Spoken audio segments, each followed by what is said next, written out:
Selamat pagi. Assalamualaikum warahmatullahi wabarakatuh. Salam sejahtera untuk kita semua. Salam, Om Swastiastu, Namo Buddhaya, salam kebajikan. Yang kita semua banggakan dan kita hormati, sahabat saya Rektor IPB University, Profesor Dr.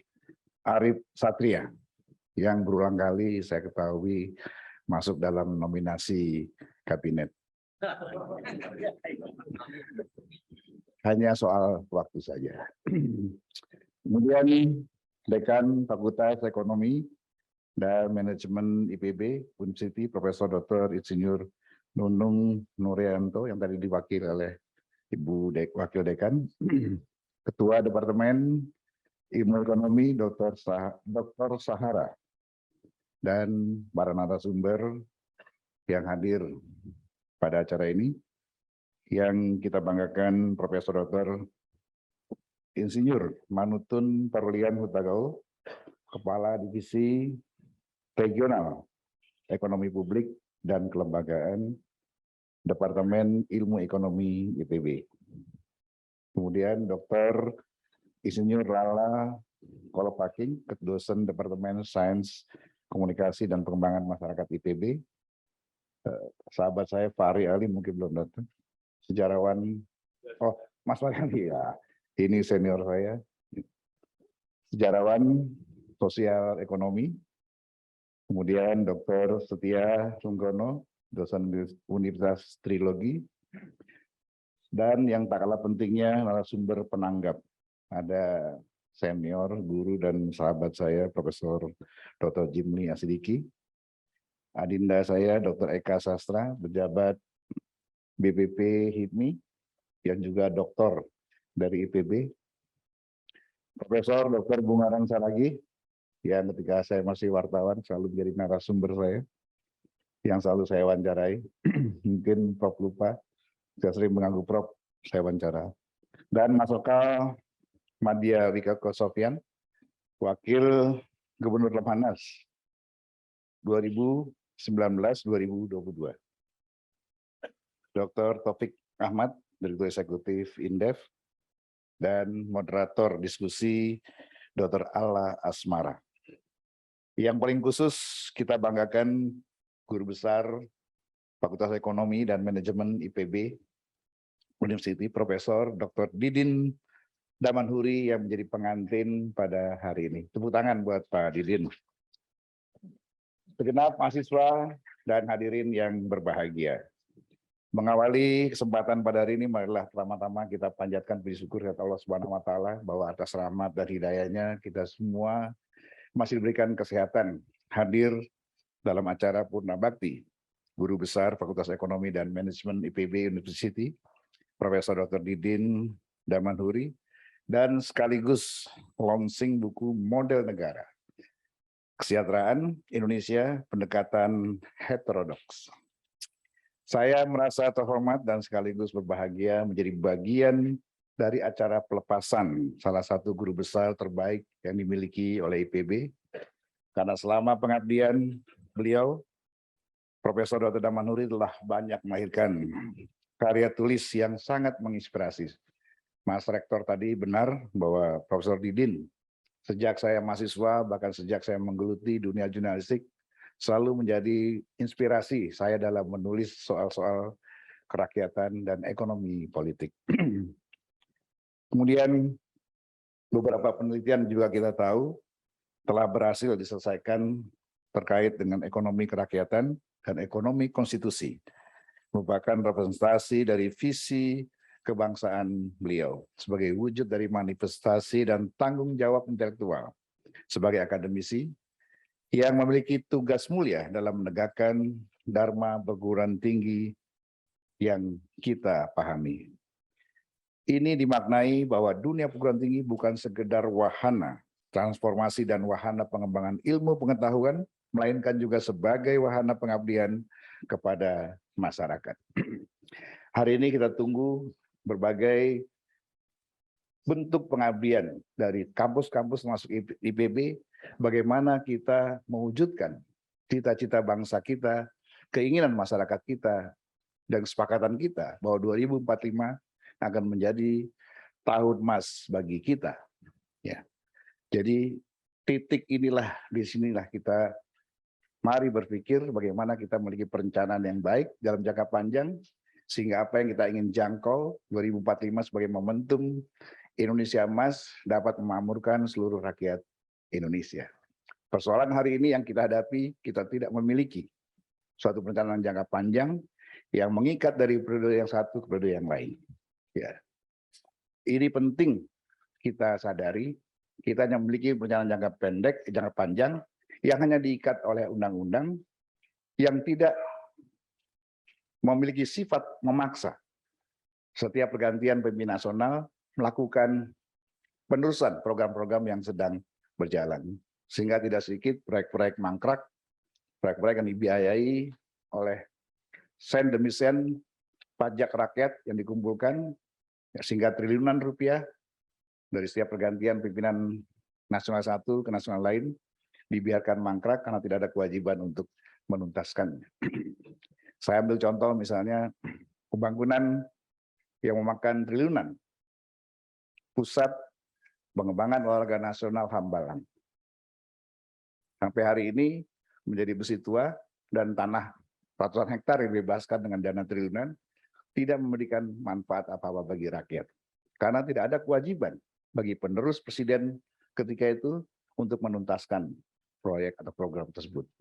Demikian pula kita perlu khawatir jika kita tidak tuangkan hal ini ketika presiden hari ini membangun pemindahan ibu kota Nusantara dan proyek-proyek infrastruktur raksasa diteruskan oleh penggantinya. Kita berharap setiap 1 sen yang dibangun dan dipungut dari rakyat itu memberikan manfaat sebesar-besarnya untuk rakyat. Tapi faktanya setiap berganti pemimpin berganti pula haluannya. Sehingga kalau saya mengutip kata-kata Bu Mega, kita ini seperti menari poco-poco. Maju 2 langkah, mundur 3 langkah, maju 3 langkah, mundur 4 langkah, nggak maju-maju. Ini juga PR bagi IPB ya, untuk bagaimana kita mendorong terbentuknya suatu pokok-pokok haluan negara. Dulu ada pembangunan semesta berencana zaman Bung Karno, lalu GBHN zaman Pak Harto, dan hari ini pasca reformasi tidak memiliki lagi perencanaan jangka panjang yang mengikat seluruh elemen bangsa dalam jangka panjang. Kita telah mendorong MPR kemarin untuk masukannya dalam perubahan terbatas atau amandemen, tapi karena situasi politik yang tidak memungkinkan, maka itu kemudian kita urungkan. Kalau kemudian kita ikat dengan undang-undang, maka ini rawan di judicial review maupun ditorpedo dengan Perpu oleh pemimpin nasional atau presiden-presiden berikutnya. Saya kira ini juga pemikiran PR yang harus kita kerjakan.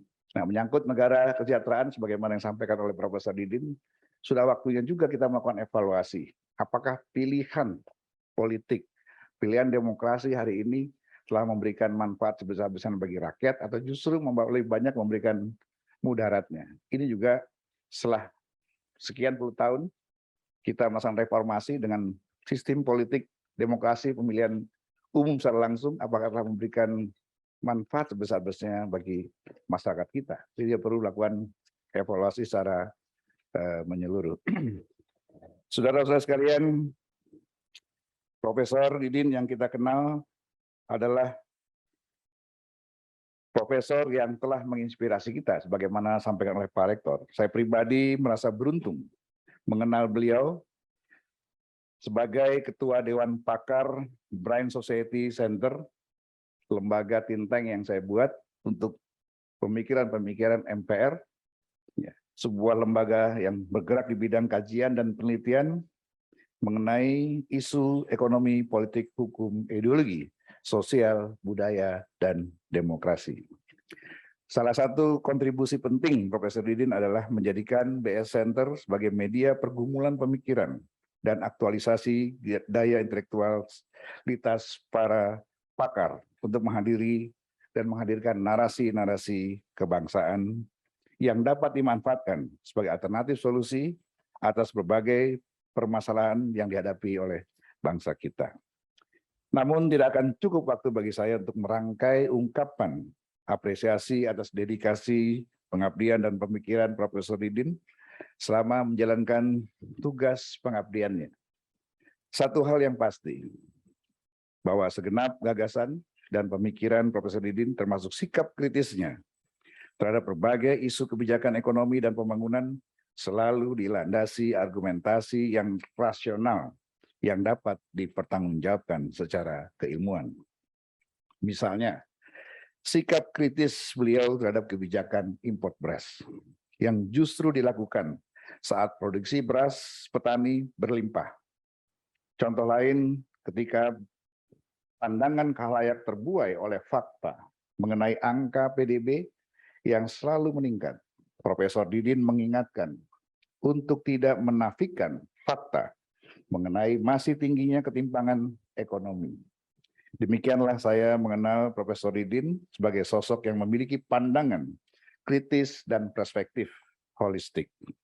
Saya yakin saya bukan satu-satunya orang yang akan merasa kehilangan ketika mendengar Profesor Didin sudah memasuki masa purna baktinya.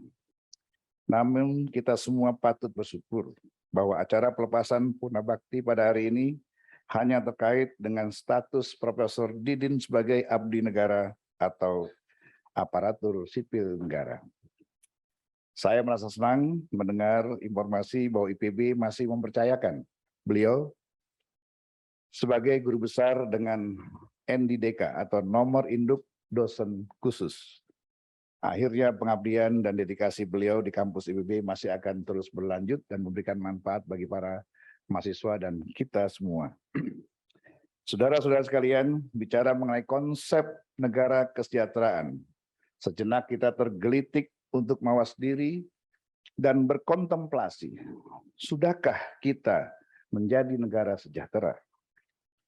Menjelang 77 tahun usia kemerdekaan kita, pertanyaan ini sangat relevan dan kontekstual untuk kita kedepankan, untuk kita pikirkan dan kita renungkan, mengingat pembukaan Undang-Undang Dasar Negara Republik Indonesia tahun 1945 mengamanatkan bahwa salah satu tujuan pembentukan pemerintah negara Indonesia adalah untuk memajukan kesejahteraan umum. Hidup sejahtera adalah hak setiap rakyat yang dijamin dan dilindungi oleh konstitusi. Untuk memahami makna kesejahteraan, kita dapat merujuk pada beragam pendekatan dari sudut pandang, terutama memaknai dan dari perspektif konstitusi. Undang-Undang Dasar kita tahun 1945, pasal 23, pasal 27, 28, dan 31, serta 33, dan pasal 34. Secara umum mengamanatkan kesejahteraan sosial yang mencakup penguasaan sumber daya alam untuk sebesar-besarnya kemakmuran rakyat. Pertanyaan kita adalah, apakah hal itu telah nyata hari ini? Kemudian pemeliharaan fakir miskin oleh negara dan sistem perekonomian nasional. Lalu kemudian satu pasal mengatur paradigma pengelolaan ekonomi, sedangkan 5 pasal lainnya mengatur paradigma kewajiban sosial negara terhadap rakyat. Pertanyaan saya adalah, apakah hal-hal yang tadi saya kemukakan telah berhasil kita wujudkan? Setidak-tidaknya dapat kita rasakan. Jawab dalam hati masing-masing, dan tugas kita para akademisi adalah memberikan masukan kepada pemerintah hari ini maupun pemerintahan yang akan datang untuk mencapai tujuan-tujuan yang sudah digariskan oleh konstitusi. Saudara-saudara sekalian, untuk mengukur tingkat kesejahteraan, kita juga dapat merujuk pada beberapa indikator, misalnya dimensi angka kemiskinan. Badan Pusat Statistik mencatat per Maret 2022, angka kemiskinan penduduk di Indonesia adalah sebesar 9,54%. Artinya, fakta ini bisa saja lebih besar daripada apa yang disampaikan oleh BPS.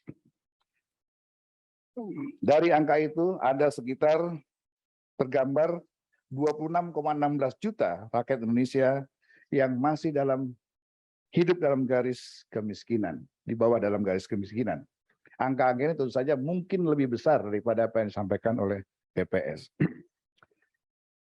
Meskipun dalam catatan angka kemiskinan cenderung mengalami penurunan dari waktu ke waktu, hal ini tidak berjalan linear dengan angka ketimpangan ekonomi yang cenderung mengalami stagnasi dalam dua periode terakhir.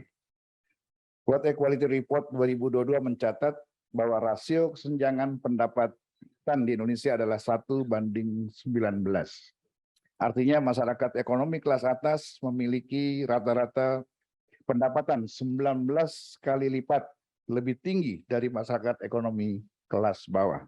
Saya yakin dan percaya ini lebih tinggi lagi dalam realita kita hari ini. Dari dimensi capaian Indeks Pembangunan Manusia, BPS mencatat bahwa sejak lebih dari 10 tahun terakhir, IPM kita terus mengalami peningkatan dari 66,53 tahun 2010 menjadi 72,29 pada tahun 2021 yang lalu.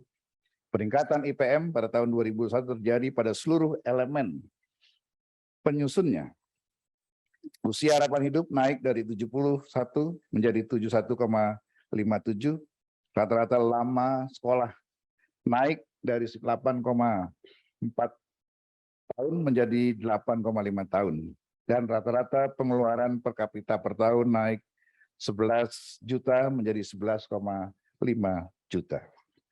Namun sekali lagi saya ingin menegaskan kesejahteraan seharusnya dilihat dan dimaknai dari berbagai sudut pandang secara komprehensif.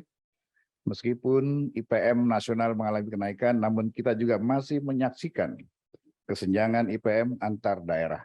Misalnya IPM Provinsi Jakarta yang mencapai 81,1, sedangkan Provinsi Papua hanya 60,6.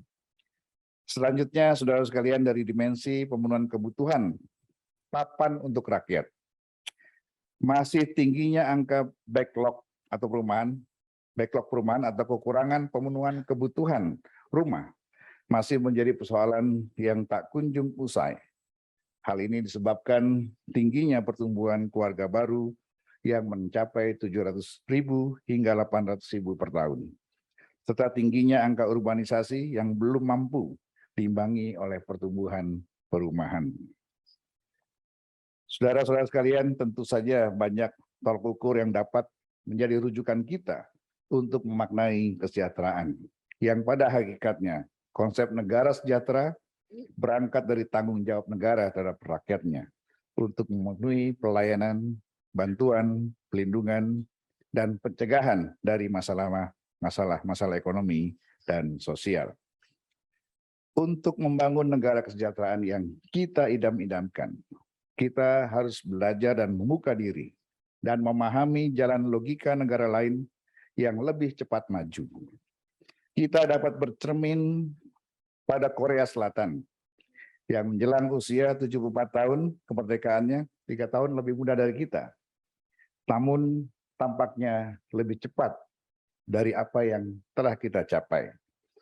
Berangkat dari titik nadir sebagai negara miskin, Korea kemudian mengalami penderitaan sebagai negara terjajah dan jatuh bangun dalam konflik perang saudara. Saat ini telah tumbuh menjadi negara maju dengan pendapatan per kapita sebesar 34.983 US dollar. Demikian pula dengan Tiongkok yang baru saja berdiri pada tahun 1949, lebih muda dari kita, telah meraih kemajuan yang sangat pesat. Mereka mendasarkan pembangunannya pada 3 ranah, yaitu tata nilai, mental, dan karakter, kemudian tata kelola pemerintahan, dan yang ketiga adalah tata kesejahteraan melalui pembangunan ekonomi yang inklusif dan berkelanjutan. Tentu setiap negara memiliki karakteristik khas masing-masing, sehingga aplikasi dan implementasinya tentu berbeda. Tapi kita yakin dan percaya dengan sumber daya yang kita miliki, mampu membuat negara yang sejahtera. Persoalan sekarang adalah bagaimana kita mengatur penguasaan sumber-sumber daya alam, mineral, yang sebagian besar hanya dikuasai oleh kelompok-kelompok tertentu, bahkan asing. Ini menjadi sebesar-besarnya kembali kepada hak dan kesejahteraan rakyat. Itu PR kita bersama. Sekian, terima kasih. Wassalamualaikum warahmatullahi wabarakatuh.